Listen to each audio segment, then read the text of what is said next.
खेत जुमंड सूरमा अब जुजन उदाओ सूरा सो पहचानी है जो लड़ा दीन के हेत ऊर्जा ऊर्जा कट मरै कबूना शद खेत जो तो प्रेम खिलन का चाओ सिर धर तली गली मेरी आओ इत मार गिर पैर तली जय सिर दीजै कान ना कीजै।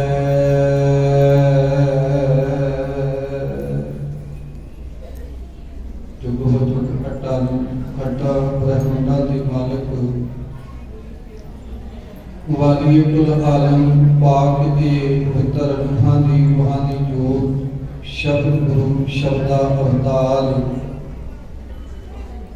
बाणी के बोहित कलयुग के जहाज केवट गुरु धन धन श्री गुरु ग्रंथ साहिब महाराज जी की मिठी अते निगी गोद विच जुड़ बैठ करके साहिबजादा बाबा अजीत सिंह जी, साहिबजादा बाबा जुझार सिंह जी, साहिबजादा बाबा जोरावर सिंह जी, साहिबजादा बाबा फतेह सिंह जी और जगत माता माता गुजर कौर जी की शहादत को सजदा करते हैं। पिछले लगातार दो दीवाना जिथे आप गुरमत विचारों की सांझ पाई है, उथे तीसरे दीवान में आज साहिबजादे की शहादत के प्रति गुरमत विचारों की सांझ आप संगतां दे नाल सांझी करनी है, क्योंकि पहले दीवान में गुरु नानक साहब महाराज जी ने शहीदी परंपरा का आगाज किवें कीता, दूसरे दीवान में धन गुरु गोबिंद सिंह महाराज जी के नाल इन्हां 22 धार के पहाड़ी राजियां ने ये जंग आरंभ क्यों की, इन्हां विषयों ते आपां विचारां की सांझ पाई है। अज के दीवान में आप संगतां दे नाल साहिबजादियां दी शहीदी के प्रति गुरमत विचारां की सांझ पाउणी है। धन गुरु गोबिंद सिंह महाराज जी की लखते जिगर इन्हां साहिबजादियां दी शहादत का कारण की सी, किवें शहादतां होईयां अते उन्हां दी शहादत तो सानूं सिੱਖਿਆ की प्राप्त होती है, सबक की प्राप्त होता है। इस विषय तहत आप विचारों की सांझ पाउणी है। आओ गुरु साहब जी की असीस के पात्र बनते हैं, रसना की सांझ बढ़ाते हैं, गुरु साहब जी के मुबारक चरणों में सजदा करते हैं, इको बारी कहते फतेह की सांझ करते हैं। गज के आखिए वाहिगुरू जी का खालसा वाहिगुरू जी की फतेह। जद डुलदा खून शहीदां दा तकदीर बदलती कौमां दी, रंबियां नाल खोपड़ रहंदी जां तस्वीर बदलती कौमां दी। जिस जात देश कुल कौम के बच्चे दे सकते हैं उन बलिदान, उनका वर्तमान कुछ भी हो भविष्य है महामहान, भविष्य है महामहान। सो साडी कौम दे इन्हां साहिबजादियां ने धन गुरु कलगीधर पिता तो जो आदर्श प्राप्त किए सन, उन्हां दे आदर्शां ते चलदे होइयां अपने आप ही कुर्बान कर दिता। जिवें कि अज अमृत वेले दी दीवाना विच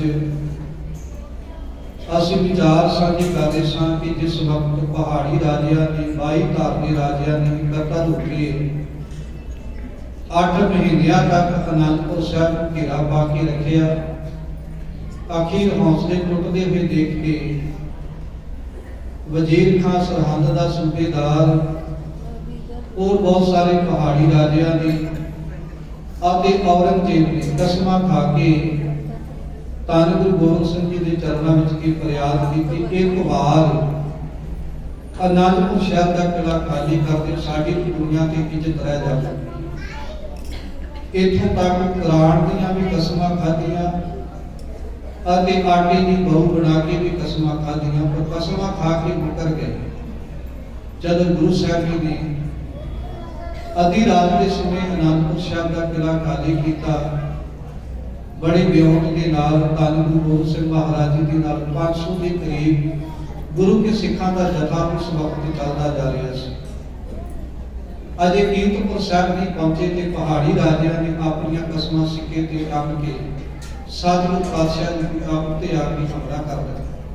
ਉਹਨਾਂ ਦਾ ਭਾਵ ਅਰਥ ਇਹ ਵੀ ਸੀ ਕਿ ਜੇ ਗੁਰੂ ਸਾਹਿਬ ਜੀ ਅਨੰਦਪੁਰ ਸਾਹਿਬ ਰਹਿ ਗਏ, ਇੱਥੇ ਬਣੇ ਹੋਏ ਕਿਲਿਆਂ ਦੇ ਵਿਉਂਤ ਦੇ ਅਨੁਸਾਰ ਸਾਡਾ ਕਿਸੇ ਪਾਸੇ ਵੀ ਅੱਜ ਤੱਕ ਕੋਈ ਵਾਰ ਨਹੀਂ ਚੱਲ ਸਕਿਆ ਤੇ ਨਾ ਹੀ ਅੱਗੇ ਚੱਲ ਸਕਣਾ। ਜੇ ਇੱਕ ਵਾਰ ਗੁਰੂ ਸਾਹਿਬ ਜੀ ਅਨੰਦਪੁਰ ਖਾਲੀ ਕਰਦੇ ਨੇ ਤੇ ਸਾਡਾ ਜਿਹੜਾ ਅੱਗੇ ਜੰਗ ਹੈ ਉਹ ਸਾਨੂੰ ਕਰਨਾ ਸੁਖਾਲਾ ਹੋ ਜਾਏਗਾ। ਅਜੇ ਕੀਰਤਪੁਰ ਸਾਹਿਬ ਤੱਕ ਗੁਰੂ ਸਾਹਿਬ ਜੀ ਪਹੁੰਚੇ ਨੇ। ਪਿਛਲੇ ਪਾਸੇ ਤੋਂ ਦੀ ਇਹਨਾਂ ਨੇ ਸਾਰੀਆਂ ਕਸਮਾਂ ਤੋੜੀਆਂ ਹੋਈਆਂ, ਪਹਾੜੀ ਰਾਜਿਆਂ ਨੇ ਗੁਰੂ ਸਾਹਿਬ ਜੀ ਦੇ ਉੱਤੇ ਆ ਕੇ ਹਮਲਾ ਕਰ ਦਿੱਤਾ। ਧੰਨ ਗੁਰੂ ਗੋਬਿੰਦ ਸਿੰਘ ਮਹਾਰਾਜ ਜੀ ਦੇ ਫਰਜ਼ੰਦ ਭਾਈ ਬੁੱਢਾ ਸਿੰਘ, ਜਿਨ੍ਹਾਂ ਨੇ ਕੰਧ ਬਣ ਕੇ ਦੀਵਾਰ ਬਣ ਕੇ ਕੁਝ ਘੰਟਿਆਂ ਤੱਕ ਮੁਗਲ ਫੌਜਾਂ ਦਾ ਟਾਕਰਾ ਕੀਤਾ ਅਤੇ ਦੀਵਾਰ ਬਣ ਕੇ ਖੜੇ ਹੋਏ। ਇੱਥੋਂ ਤੱਕ ਰਾਤ ਦੇ ਹਨੇਰੇ ਵਿੱਚ ਮੁਗਲ ਫੌਜਾਂ ਨੂੰ ਇਹ ਵੀ ਭੁਲੇਖਾ ਬਣਿਆ ਰਿਹਾ ਕਿ ਜਿਸ ਬਹਾਦਰੀ ਦੇ ਨਾਲ, ਜਿਸ ਸੂਰਮਤਾਈ ਦੇ ਨਾਲ ਭਾਈ ਬੁੱਢਾ ਸਿੰਘ ਦੀ ਜੰਗ ਕਰ ਰਹੇ ਨੇ, ਉਹਨਾਂ ਨੂੰ ਲੱਗਿਆ ਸ਼ਾਇਦ ਇਦਾਂ ਦੀ ਜੰਗ ਕੇਵਲ ਗੁਰੂ ਗੋਬਿੰਦ ਸਿੰਘ ਜੀ ਕਰ ਸਕਦੇ। ਕਈ ਘੰਟੇ ਭੁਲੇਖੇ ਵਿੱਚ ਪਏ ਰਹੇ। 100 ਤੋਂ ਵਧੇਕ ਗੁਰੂ ਕੇ ਸਿੱਖਾਂ ਦਾ ਜਥਾ ਲੈ ਕੇ ਭਾਈ ਬੁੱਢਾ ਸਿੰਘ ਕਈ ਘੰਟਿਆਂ ਤੱਕ ਦੀਵਾਰ ਬਣ ਕੇ ਜਿੱਥੇ ਮੁਗਲ ਫੌਜਾਂ ਨੂੰ ਰੋਕ ਕੇ ਰੱਖਦੇ ਨੇ, ਉਹਨਾਂ ਦੇ ਨਾਲ ਜੰਗੀ ਮੈਦਾਨ ਦੇ ਅੰਦਰ ਟਾਕਰਾ ਕਰਦੇ ਨੇ। ਉੱਥੇ ਜਿਸ ਵਕਤ ਭਾਈ ਬੁੱਢਾ ਸਿੰਘ ਸ਼ਹੀਦ ਹੋ ਗਏ, ਮੁਗਲ ਫੌਜਾਂ ਤੇ ਇੱਕ ਵਾਰ ਫਿਰ ਭੁਲੇਖਾ ਖਾ ਗਈਆਂ ਕਿ ਆਪਾਂ ਧੰਨ ਗੁਰੂ ਗੋਬਿੰਦ ਸਿੰਘ ਮਹਾਰਾਜ ਨੂੰ ਅੱਜ ਜੰਗੀ ਮੈਦਾਨ ਦੇ ਅੰਦਰ ਸ਼ਹੀਦ ਕਰ ਲਿਆ। ਪਰ ਜਦੋਂ ਸਨਾਖਤ ਦੇ ਬਾਅਦ ਵਿੱਚ ਪਤਾ ਲੱਗਿਆ, ਉਹਨਾਂ ਦੇ ਹੋਸ਼ ਟੁੱਟ ਗਏ। ਇਹ ਗੁਰੂ ਗੋਬਿੰਦ ਸਿੰਘ ਨਹੀਂ, ਇਹ ਤਾਂ ਧੰਨ ਗੁਰੂ ਕਲਗੀਧਰ ਪਿਤਾ ਦੇ ਉਹ ਸਿੱਖ ਨੇ ਜਿਨ੍ਹਾਂ ਨੇ ਕੇਸਰੀ ਚੰਦ ਦਾ ਸਿਰ ਜੰਗੇ ਮੈਦਾਨ ਦੇ ਅੰਦਰ ਜਾ ਕੇ ਵੱਢਿਆ ਸੀ। ਕਹਿਣ ਤੋਂ ਭਾਵ ਇਹ ਤੇ ਗੁਰੂ ਕਲਗੀਧਰ ਪਿਤਾ ਦੇ ਵੀਰ ਬਹਾਦਰ ਭਾਈ ਬੁੱਢਾ ਸਿੰਘ ਇਹਨੂੰ ਵੀ ਭੁਲੇਖਾ ਬਣਿਆ ਰਿਹਾ ਕੁਝ ਸਮੇਂ ਵਾਸਤੇ। ਫਿਰ ਅੱਗੇ ਸਰਸਾ ਨਦੀ ਦੇ ਕਿਨਾਰੇ ਤੇ ਪਹੁੰਚੇ। ਬਦਕਿਸਮਤੀ ਹੈ ਸਾਡੀ ਕੌਮ ਦੀ ਸਾਧ ਸੰਗਤ। ਮੈਂ ਅਕਸਰ ਬਹੁਤ ਗੁਰਦੁਆਰਿਆਂ ਦੇ ਵਿੱਚ ਇਹ ਵੇਖਿਆ ਤੇ ਆਪਣੇ ਜੀਵਨ ਦੇ ਵਿੱਚ ਵੀ ਕਈਆਂ ਦੀ ਇਹ ਗੱਲ ਤੱਕੀ, ਅਸੀਂ ਸੌਖੇ ਵੇਲੇ ਵੀ ਨਿਤਨੇਮ ਤਿਆਗ ਦਿੱਤਾ। ਅਸੀਂ ਸੌਖੇ ਵੇਲੇ ਵੀ ਨਿਤਨੇਮ ਤਿਆਗ ਦਿੱਤਾ। ਜਦੋਂ ਅੰਮ੍ਰਿਤ ਵੇਲਾ ਹੋਇਆ, ਸਰਸਾ ਨਦੀ ਦੇ ਕਿਨਾਰੇ ਤੇ ਸਤਿਗੁਰ ਪਰਿਵਾਰ ਸਾਹਿਬ ਪਹੁੰਚੇ। ਸਾਰੀ ਰਾਤ ਚੱਲਦੇ, ਸਾਰਾ ਦਿਨ ਚੱਲਦੇ ਜਦੋਂ ਸਰਸਾ ਨਦੀ ਦੇ ਕਿਨਾਰੇ ਤੇ ਪਹੁੰਚੇ ਤੇ ਸਾਧ ਸੰਗਤ ਮੁਗਲ ਫੌਜਾਂ ਚੜ੍ਹਾਈ ਕਰਕੇ ਫਿਰ ਕਰੀਬ ਆ ਗਈ। ਅੰਮ੍ਰਿਤ ਵੇਲਾ ਹੋ ਚੁੱਕਿਆ ਸੀ। ਧੰਨ ਗੁਰੂ ਗੋਬਿੰਦ ਸਿੰਘ ਮਹਾਰਾਜ ਨੇ ਗੁਰੂ ਕੇ ਸਿੱਖਾਂ ਨੂੰ ਕਿਹਾ, ਗੁਰੂ ਕੇ ਸਿੱਖੋ ਅੰਮ੍ਰਿਤ ਵੇਲਾ ਹੋ ਗਿਆ, ਆਪਾਂ ਅੰਮ੍ਰਿਤ ਵੇਲੇ ਦੀ ਸੰਭਾਲ ਕਰੀਏ। ਔਰ ਸਾਧ ਸੰਗਤ ਉਸ ਵਕਤ ਇੱਕ ਪਾਸੇ ਅੰਮ੍ਰਿਤ ਵੇਲੇ ਪਹਿਲਾਂ ਨਿਤਨੇਮ ਦੀ ਬਾਣੀਆਂ ਦੇ ਜਾਪ ਹੋਏ, ਉਪਰੰਤ ਆਸਾ ਜੀ ਕੀ ਵਾਰਤਾ ਕੀਰਤਨ ਹੋਇਆ। ਇੱਥੇ ਮੈਂ ਇੱਕ ਬੇਨਤੀ ਕਹਿਣੀ ਚਾਹੁੰਦਾ, ਕਿਉਂਕਿ ਪ੍ਰਬੰਧਕ ਸੱਜਣਾ ਵੱਲੋਂ ਇਹ ਵੀ ਹੁਕਮ ਹੋਇਆ ਕਿ ਆਪਾਂ ਕੱਲਾ ਇਤਿਹਾਸ ਸੁਣਨਾ ਹੀ ਨਹੀਂ, ਇਤਿਹਾਸ ਤੋਂ ਕੁਝ ਸਿੱਖਿਆਵਾਂ ਵੀ ਪ੍ਰਾਪਤ ਕਰਨੀਆਂ। ਇਸ ਵਿਸ਼ੇ ਤਹਿਤ ਵੀ ਆਪਾਂ ਵਿਚਾਰ ਸਾਂਝੇ ਕਰਨਾ। ਸਾਧ ਸੰਗਤ ਅੰਮ੍ਰਿਤ ਵੇਲਾ ਹੋ ਗਿਆ, ਨਿਤਨੇਮ ਹੋਇਆ, ਉਪਰੰਤ ਆਸਾ ਜੀ ਕੀ ਵਾਰਤਾ ਕੀਰਤਨ ਹੋਇਆ। ਗੁਰੂ ਕੇ ਸਿੱਖਾਂ ਨੇ ਸਮੁੱਚੀ ਸੰਗਤ ਨੇ ਬੈਠ ਕੇ ਅੰਮ੍ਰਿਤਮਈ ਬਾਣੀ ਦਾ ਕੀਰਤਨ ਸਰਵਣ ਕੀਤਾ। ਤੇ ਅੱਜ ਦੇ ਸਮੇਂ 'ਚ ਆਪਾਂ ਸੌਖੇ ਵੇਲੇ ਵੀ ਨਿਤਨੇਮ ਵਿਸਾਰ ਲਵਾਂਗੇ। ਗੁਰੂ ਸਾਹਿਬ ਨੂੰ ਨਿਤਨੇਮ ਕਿੰਨਾ ਪਿਆਰਾ ਹੋਵੇਗਾ, ਨਿਤਨੇਮ ਕਿੰਨਾ ਪਿਆਰ ਹੋਵੇਗਾ ਕਿ ਔਖੇ ਵੇਲੇ ਵੀ ਨਿਤਨੇਮ ਨਹੀਂ ਕਿਹਾ। ਮੈਂ ਕਈ ਗੁਰੂ ਘਰਾਂ ਦੇ ਵਿੱਚ ਵੇਖਿਆ, ਮੁਆਫ ਕਰਨਾ ਸਾਧ ਸੰਗਤ ਹੋ ਸਕਦਾ ਸਾਨੂੰ ਕੁਝ ਗੁਰੂ ਘਰਾਂ ਦੀਆਂ ਕਮੇਟੀਆਂ ਨੂੰ ਪਤਾ ਨਾ ਹੋਵੇ, ਅਸੀਂ ਤਾਂ ਕਰਕੇ ਕਿਦਾਂ ਦੇ ਕੰਮ ਕਰਦੇ। ਉਹ ਕੀ ਕਰਨਗੇ, ਸਵੇਰੇ ਪਹਿਲਾਂ ਗੁਰਦੁਆਰਾ ਸਾਹਿਬ ਵਿਖੇ ਭਾਈ ਸਾਹਿਬ ਜੀ ਜਪਜੀ ਸਾਹਿਬ ਦਾ ਪਾਠ ਪੜ੍ਹਨਾ ਤੇ ਮਗਰੋਂ ਨਾਲ ਹੀ ਸੁਖਮਨੀ ਸਾਹਿਬ ਜੀ ਦਾ ਪਾਠ ਸ਼ੁਰੂ ਕਰ ਦੇਣਾ। ये साडी मर्यादा नहीं। साथ साडी मर्यादा की सब तो पहला नेतनेम की बाणियां दे जाप समा बने, फिर आसा जी की बाणी का जाप, फिर समा बने, साडे कोल समा होवे तां आपां सुखमनी साहिब की बाणी का पाठ पढ़ सकते। पर सब तो पहला नेतनेम जरूरी। ਅਸੀਂ ਜਪਜੀ ਸਾਹਿਬ ਦੇ ਨਾਲ ਸੁਖਮਨੀ ਸਾਹਿਬ ਦੀ ਬਾਣੀ ਨੂੰ ਅਜੋਕੇ ਸਮੇਂ 'ਚ ਆਪਣੇ ਨੇਤਰੇ ਦਾ ਹਿੱਸਾ ਬਣਾ। ਅੱਜ ਲੋੜ ਹੈ ਇਹ ਗੱਲ ਵਿਚਾਰਨ ਦੀ। ਸਾਧ ਸੰਗਤ ਦੂਜੀ ਗੱਲ, ਇੱਕ ਪਾਸੇ ਸਾਧ ਸੰਗਤ ਧਨ ਜੀਓ ਤੇ ਕੋ ਜਗ ਮੈਂ ਮੁਖ ਤੇ ਹਰ ਚਿਤ ਮੈਂ ਯੁੱਧ ਵਿਚਾਰ। ਸਾਡਾ ਬੱਚਿਆਂ ਦੇ ਨਾਲ ਕਿੰਨਾ ਪਿਆਰ ਹੈ। ਸਾਨੂੰ ਪਤਾ ਲੱਗੇ ਕਿ ਅਸੀਂ ਗੁਰਦੁਆਰੇ 'ਚ ਬੈਠੇ ਹਾਂ ਕਿ ਬਾਹਰ ਸਾਡਾ ਬੱਚਾ ਕਿਸੇ ਦੇ ਨਾਲ ਜੰਗ ਕਰ ਰਿਹਾ, ਲੜਾਈ ਕਰ ਰਿਹਾ, ਸਾਡਾ ਧਿਆਨ ਬਾਣੀ ਵਾਲੇ ਪਾਸੇ ਨਹੀਂ ਜੁੜੇ।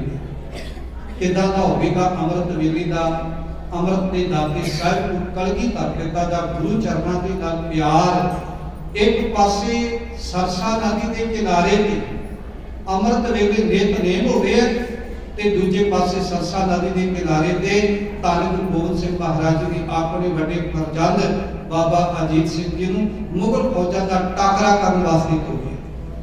एक पासे गुरु साहब जी के साहिबजादे बाबा अजीत सिंह जी मुगल फौजा का टाकरा कर रहे कादे वास्ते, ताकि नितनेम आसानी नाल हो सके। पर कैसा सुभाव होगा अमृत के दाते दा। सतगुरु पातशाह मन गलतियां एकाग्रचित करके गुरु चरणों के विच जुड़े हुए अमृतमयी आसा जी की वारदा कीर्तन सुन रहे।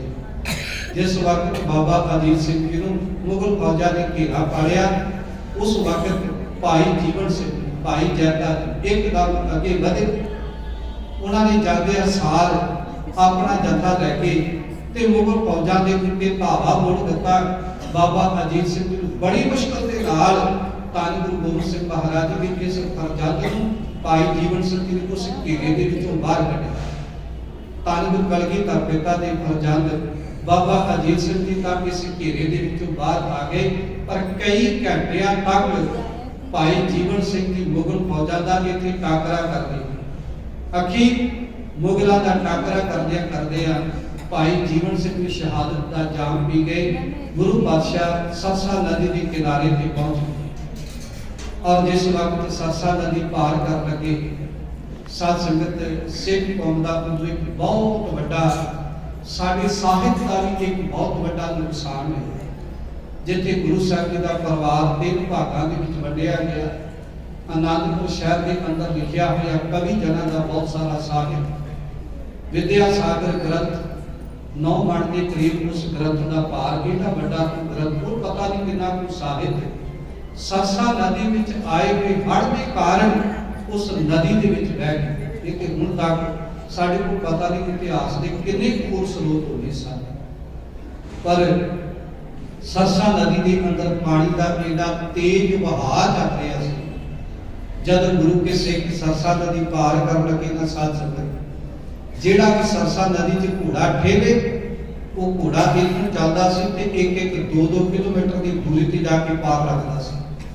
कई सिख ऐसे सन जिहड़े सरसा नदी के पानी के बहाव दे विच बह गए, क्योंकि अजकल के दिन सन। अज देखो पंजाब की धरती ते कितनी धुंध पै रही और किदा का माहौल होगा। एक बस्तर गिले जारी, एक साजो समान का फिक्र, एक सरसा नदी के तेज बहाव बचन का फिक्र। और इन्ना करदे गुरु साहब जी का परिवार सरसा नदी पार करदे 3 भागों में वंडिया गया। एक पासे माता गुजर कौर जी, उन्होंने नाल कलगीधर पिता के दोनों शिक्षक फरजंद बाबा जोरावर सिंह जी ते बाबा फतेह सिंह जी। एक पासे धन गुरु गोबिंद सिंह महाराज जी, उन्होंने नाल दोने बड़े फरजंद बाबा अजीत सिंह जी, बाबा जुझार सिंह जी और 40 के करीब सिख जिहड़े बड़ी मुश्किल के नाल कोई किते जाके नदी पार करके जुड़िया, कोई किते जाके जुड़िया।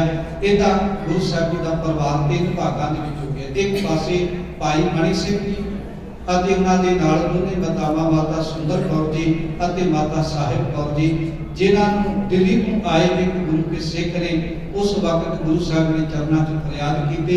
ਭਾਈ ਮਣੀ ਸਿੰਘ ਜੀ ਆਪਣਾ ਮਾਤਾਵਾਂ ਨੂੰ ਨਾਲ ਲੈ ਕੇ ਹਰਿਦੁਆਰ ਦੇ ਰਸਤੇ ਤੋਂ ਹੁੰਦਿਆਂ ਹੋਇਆਂ ਦਿੱਲੀ ਦੀ ਧਰਤੀ ਤੇ ਪਹੁੰਚ ਜਾਂਦੇ। ਖੈਰ सरसा नदी पार हो गई।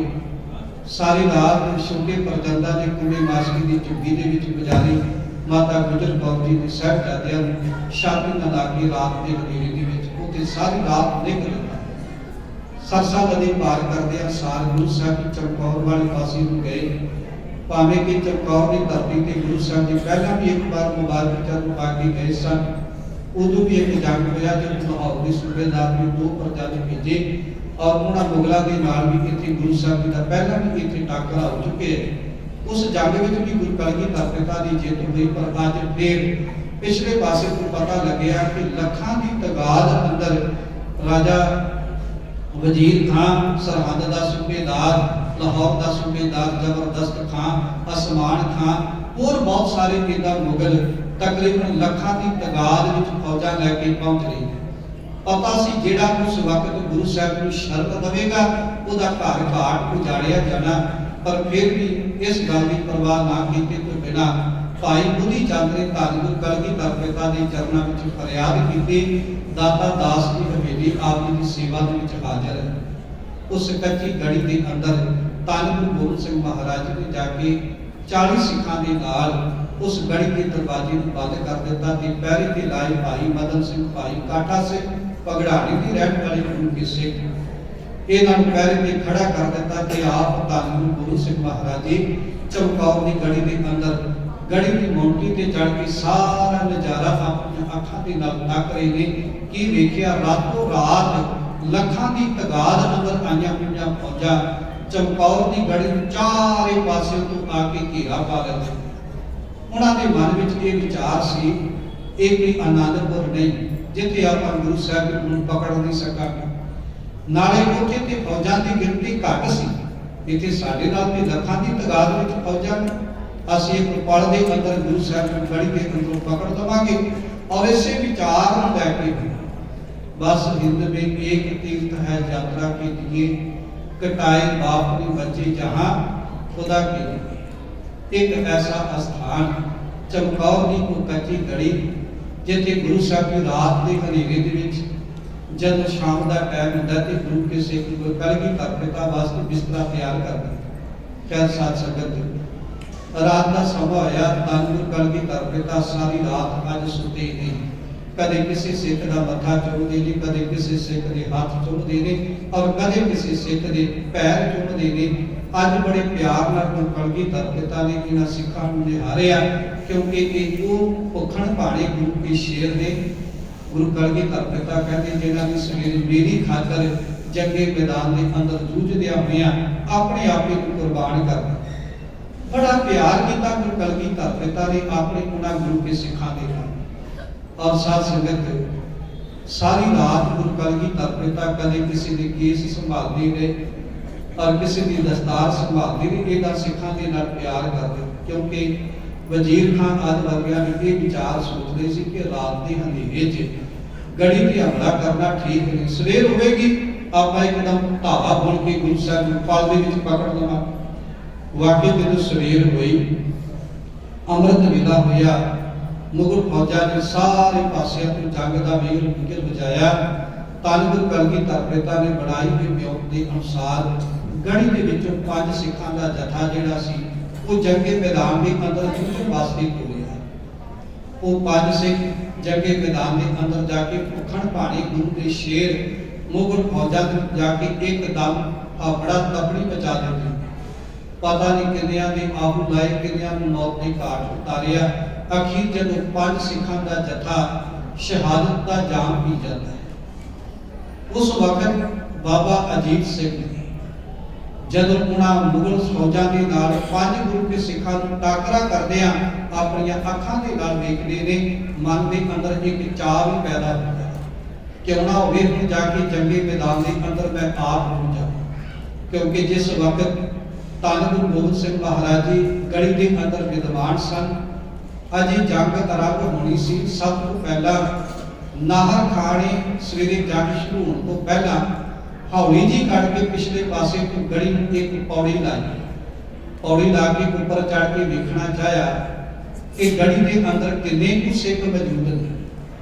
देखने तो वास्ते जब उन्हें पौड़ी ला के उत्ते चढ़ना चाहया ਗੁਰੂ ਸਾਹਿਬ ਨੇ ਇੱਕਦਮ ਤੀਰ ਮਾਰਿਆ ਤੇ ਨਾਹਰ ਖਾਂ ਕੁਹਾਟੀਆਂ ਖਾਂਦਾ ਹੋਇਆ ਰਲ ਕੀਤੀ ਧਰਤੀ ਤੇ ਜਾ ਕੇ ਡਿੱਗਿਆ, ਨਾਲ ਹੀ ਮੌਤ ਹੋ ਗਈ। ਉਹਦੇ ਮਗਰ ਗਣੀ ਖਾਂ ਉਹਨੇ ਯਤਨ ਕੀਤਾ ਵੀ ਮੈਂ ਪੌੜੀ ਦੇ ਉੱਤੇ ਚੜ ਕੇ ਵੇਖਾਂ ਕਿ ਗੜੀ ਦੇ ਅੰਦਰ ਕਿੰਨੇ ਕੁ ਲੋਕ ਨੇ, ਕੁ ਸਿੱਖ ਮੌਜੂਦ ਨੇ। ਗੁਰੂ ਸਾਹਿਬ ਨੇ ਉਹਦੇ ਸਿਰ ਦੇ ਵਿੱਚ ਵੀ ਜ਼ੋਰ ਦੀ ਸੁੱਟਾ ਮਾਰਿਆ, ਇੱਕਦਮ ਉਹਦਾ ਸਿਰ ਜਿਹੜਾ ਸੀ ਉਹ ਚਾਰੇ ਪਾਸੇ ਤੋਂ ਟਕਰਾਇਆ, ਧਰਤੀ ਤੇ ਗਸ਼ ਆ ਕੇ ਡਿੱਗਿਆ।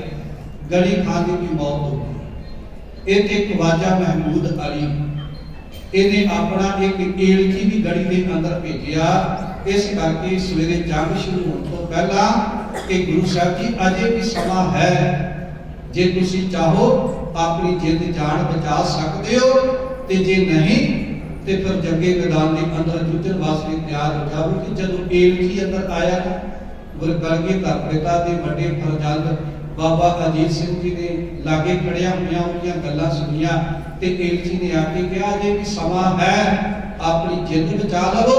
ਤੇ ਬਾਬਾ ਅਜੀਤ ਸਿੰਘ ਜੀ ਨੇ ਗੁੱਸੇ ਚ ਆ ਕੇ ਇੱਕਦਮ ਤਲਵਾਰ ਉਠਾਈ, ਕਹਿੰਦਾ ਮੇਰੇ ਪਿਤਾ ਨੂੰ ਧਮਕੀਆਂ ਦੇ ਦੇ, ਗੁਰੂ ਕੇ ਸਿੱਖਾਂ ਨੂੰ ਧਮਕੀਆਂ ਦੇ ਦੇ, ਮੈਂ ਤੇਰਾ ਹੁਣੇ ਹੀ ਸਿਰ ਕਲਮ ਕਰ ਦਿਆਂਗਾ। ਤੇ ਨਾਲ ਹੀ ਅਗਲਾ ਬਚਨ ਕਿਹਾ, ਅਸੀਂ ਤੁਹਾਡੀ ਕੋਈ ਈਨ ਮੰਨਣ ਵਾਸਤੇ ਤਿਆਰ ਨਹੀਂ, ਹੁਣ ਗੱਲਾਂ ਜੰਗੇ ਮੈਦਾਨ ਦੇ ਅੰਦਰ ਹੋਣਗੀਆਂ। ਇਦਾਂ ਦਾ ਜੋਸ਼ ਸੀ ਬਾਬਾ ਅਜੀਤ ਸਿੰਘ ਜੀ ਦੇ ਅੰਦਰ। ਔਰ ਜਦ ਪਹਿਲਾ ਜਥਾ ਗਿਆ ਤੇ ਬਾਬਾ ਅਜੀਤ ਸਿੰਘ ਜੀ ਨੇ ਜੰਗੇ ਮੈਦਾਨ ਦੇ ਅੰਦਰ ਜਾ ਕੇ ਜੂਝਣ ਲਈ ਆਪਣੇ ਪਿਤਾ ਦੇ ਕੋਲ ਆਗਿਆ